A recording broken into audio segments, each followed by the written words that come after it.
साथियों, एक बहुत ही महत्वपूर्ण मुद्दे के ऊपर आप हमारे बीच में बात करने के लिए हैं। हम आपके चिर परिचित चेहरा एमएलए बलवंत सिंह मुकोटिया जी, एमएलए चिनैनी से बहुत इंपॉर्टेंट मुद्दे के ऊपर आज बात करेंगे। मैं सीधे तौर पे उनसे आग्रह करूंगा अपनी बात आपके आगे रखें। धन्यवाद दीप जी। जैसा कि आप देख रहे हैं कि आज पूरे देश भर में एक प्रोपेगेंडा ईसीआई के खिलाफ, देश के लोकतांत्रिक ढांचे के खिलाफ, देश की सरकार और खासकर प्रधानमंत्री जी के खिलाफ राहुल गांधी और उनके कुछ अलायंस पार्टनर जो विदेशी ताकतों के साथ मिलके हमारे देश को दुनिया के अंदर बदनाम करने की एक साजिश कर रहे हैं। आज मैं बताना चाहता हूं कि उन्हीं के अलायंस पार्टनर यहां जम्मू कश्मीर में जिन्होंने मेरे विरोध में चुनाव लड़ा, उन्होंने पहले दिन से, चुनाव से पहले भी उनकी हरकतें क्या थी, बाद में क्या हरकतें हैं, मैं उस पर नहीं जाना चाहता।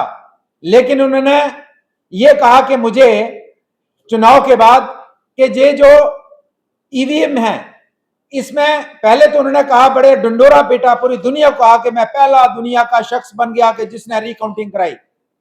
और जब रिकाउंटिंग का दिन आया तो कहने लगे जनाब ये रिकाउंटिंग नहीं है, ये जो ईवीएम है उनकी चेकिंग है।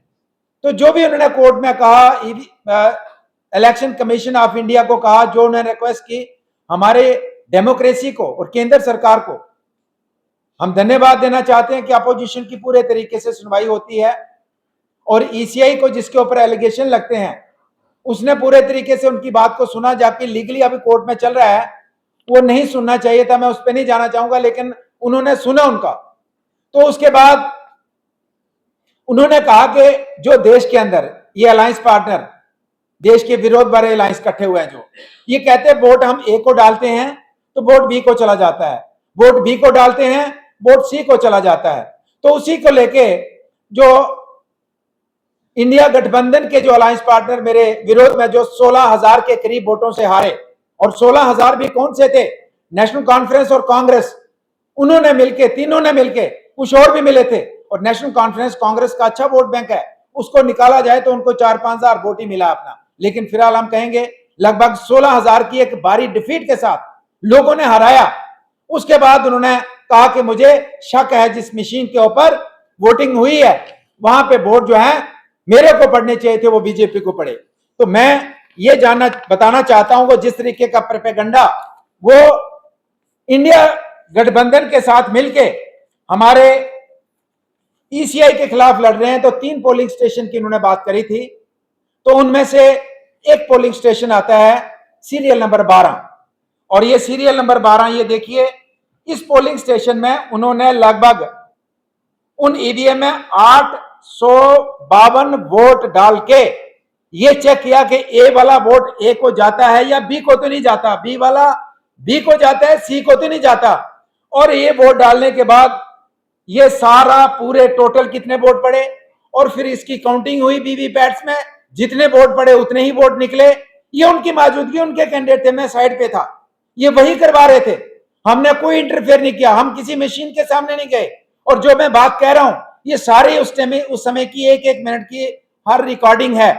तो 12 नंबर की इन्होंने बात करी थी, तो ये 12 नंबर में जितने वोट डाले उतने ही निकले वीवीपैट में, और जिसको डाले थे उसी के खाते से निकले।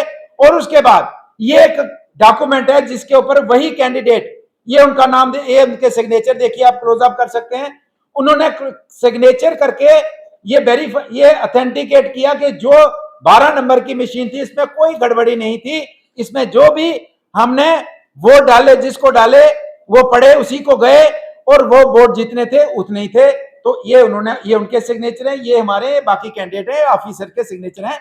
तो 1 नंबर जो 3 उन्होंने मशीनें कही थी उसमें से एक का क्लियर हो गया।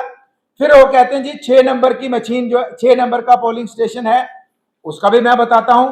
तो 6 नंबर का पोलिंग स्टेशन ये वाला आ गया, इसमें 6 नंबर के पोलिंग स्टेशन में ये वाला आया दूसरा डॉक्यूमेंट, इसमें लगभग वो ये वोट डालते हैं 686 वोट डाल के वो चेक करते हैं कि ए वाला वोट ए को जाता है या बी को जाता है, और फिर 686 वोट वीवीपैट से चेक होते हैं कि क्या इतने ही वोट थे, कोई उसमें जितने वोट पड़े तो वीवीपैट में तो गड़बड़ी तो नहीं थी, तो वो भी कोई गड़बड़ी नहीं आती है। फिर इस 6 नंबर के पोलिंग स्टेशन पे भी वो ये सिग्नेचर करते हैं और कहते हैं कि जनाब जो इस मशीन में जो हमने किया वो ओके है, उनके सिग्नेचर, हमारे बाकी कैंडिडेट्स के सिग्नेचर। लेकिन बाद में उसमें ये लिखते हैं, इसमें कि ये लिखते हैं कि ये जो मशीन लाई गई, ईवीएम लाई गई, इसमें रिजेक्ट पता नहीं क्या वर्ड लिखा था वही दिखाते हैं और उन्हें अपने हाथ से फिर लिख दिया। ये खुद कहते हैं कि इस ईवीएम में रिजेक्ट लिखा था और इसी ईवीएम को उन्होंने ट्रायल किया और इसी ईवीएम में ट्रायल में वो 100% ओके हुई, उनके मुताबिक जो रिजेक्ट जो बता रहे हैं उसमें भी ओके रिपोर्ट आ रही है। तो फिर इलेक्शन कमीशन ऑफ इंडिया गड़बड़ी कहां कर रही है? तो 2 पोलिंग स्टेशन 12 और 6 जिसके लिए उन्होंने अप्लाई किया था। फिर आते हैं कि 3 नंबर का पोलिंग स्टेशन जिन्हें उन्होंने अप्लाई किया था कि इसमें भी इसी तरीके से हम ट्रायल करना चाहते हैं। तो 3 नंबर का जो पोलिंग स्टेशन था उसके बजाय 2 को उन्होंने चुना और 2 की ये रिपोर्ट आती है। 2 में ये वोट डालते हैं जनाब 521 वोट डालते हैं और 2 नंबर का जो पोलिंग स्टेशन है उसकी ये डिटेल है, उसमें भी ये साइन करते हैं कि इस वाली मशीन में भी कोई गड़बड़ी नहीं है, जितने वोट डाले उतने ही वीवीपैट में चेकिंग आए और जिसको जो वोट डाला उसी को गया, कोई गड़बड़ी नहीं है। अब शो डालते एक पेज निकाल के कि जनाब ये मशीनें खराब हैं, ये मशीनें खराब हैं, ये वाला पेज सभी पूरी दुनिया को दिखाया जा रहा है कि जनाब ये नॉन फंक्शनल है, नॉन फंक्शनल है। तो मैं ये आपको ये बताना चाहता हूं कि मैं लगभग 2 घंटे लेट गया। मैंने कहा मेरा काम नहीं है, उनको शक है, वो दूर करें मुझे हालांकि मुझे बुलाया था, आप भी अपने लोगों को लाइए, लेकिन मैंने कहा ये कोई मेरा तो मसला है नहीं। लेकिन 2 घंटे में मुझे पता लगा कि अंदर गुंडागर्दी चल रही है और जो इंजीनियर आए उनके ऊपर दबाव बना के जबरदस्ती मशीनों को ये कहा जा रहा है कि इसको रेड फ्लैग लगा के इसको नॉन फंक्शनल बताइए, और उस गुंडागर्दी की पूरी तस्वीरें उसमें मौजूद हैं और ये भी आने वाले समय में ये पूरा रिकॉर्डिंग है, ये भी बताया जाएगा। और मैं ईसीआई को कहना चाहता हूं कि इस तरीके की गुंडागर्दी करने वाले लोग जो आपकी बात भी नहीं मानते, उनके ऊपर कम से कम रिस्ट्रिक्शन होनी चाहिए कि वो चुनाव न लड़ पाए। और मैं इनकी बात नहीं है, जो भी करता है। और मैं ये कहना चाहूंगा कि ठीक है, उन्होंने कहा कि पहली मशीन का जो उन्होंने कहा कि उसमें क्लॉक एरर आया, तो उसमें जो उन्होंने लिख के लाया था उसमें जो एसओपीज थे, उन्होंने कहा कि किसी मशीन में कोई अगर क्लॉक एरर आता है तो आप दूसरी मशीन ले सकते हैं। तो आपको उठ के बाहर आ जाना चाहिए था, आपने कहना मुझे दूसरी भी नहीं चाहिए, आपने जबरदस्ती दूसरी भी मंगाई, तीसरी भी जबरदस्ती आपने कहा कि रिजेक्ट है, चौथी भी रिजेक्ट कराने की बात कर रहे थे। लेकिन मैं पहुंच गया और जब मैं पहुंचा तो पहले की भी काउंटिंग बराबर आई।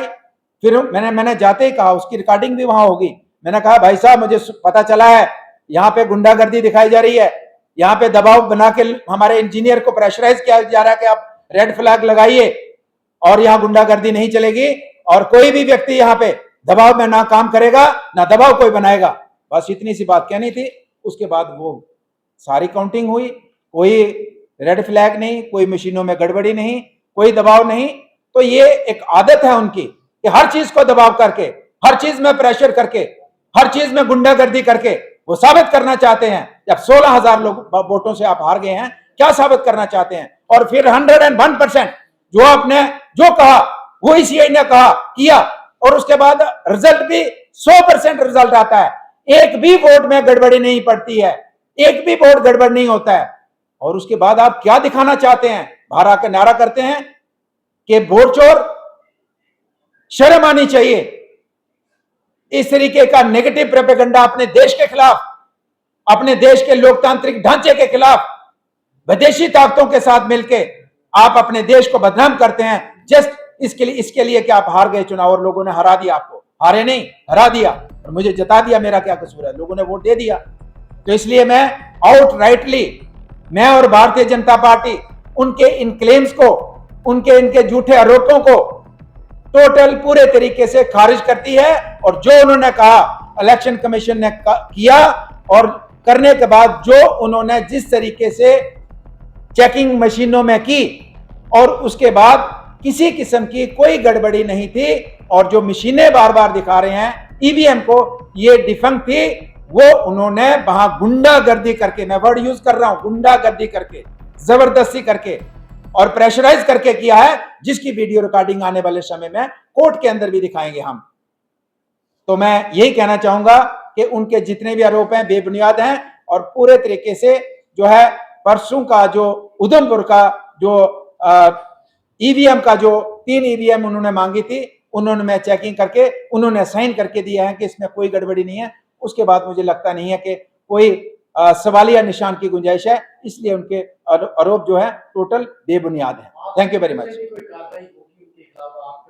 देखिए हम इससे पहले तो मैं, चूंकि हम इतने व्यस्त रहते हैं और खासकर इस समय हम इन चक्रों में पड़े। अब मैं सुबह भी अपने गांव में गया था, मेरी टोटल सड़कें, टोटल बिजली बंद हो गई थी, टोटल मोबाइल नेटवर्क चला गया था, पीने के पानी की स्कीमें बह गई, पुल बह गए। हमें उसके बीच में रहना चाहिए। भाई साहब तो हमें समय ही नहीं देते हैं। तो मैं ये कहना चाहूंगा कि उन्होंने पता नहीं क्या क्या क्या क्या करते रहते हैं, पर मेरे पास समय नहीं होता, मैं लोगों के बीच में रहता हूं। लेकिन मैं ये जरूर कहना चाहूंगा, अब उनकी हर बात का जवाब कानूनी तरीके से दिया जाएगा। हर चीज को पूरे तरीके से रिएक्ट, जिस तरीके से एलिगेशन, हर दिन एलिगेशन लगता है, हर दिन, और हर एलिगेशन का जवाब कानूनी तरीके से दिया जाएगा। और कानूनी तरीके से उनको सिद्ध करना पड़ेगा कि जो एलिगेशन, सैकड़ों एलिगेशन लगाए हैं, और सभी का कोर्ट के माध्यम से उनको जवाब देना पड़ेगा।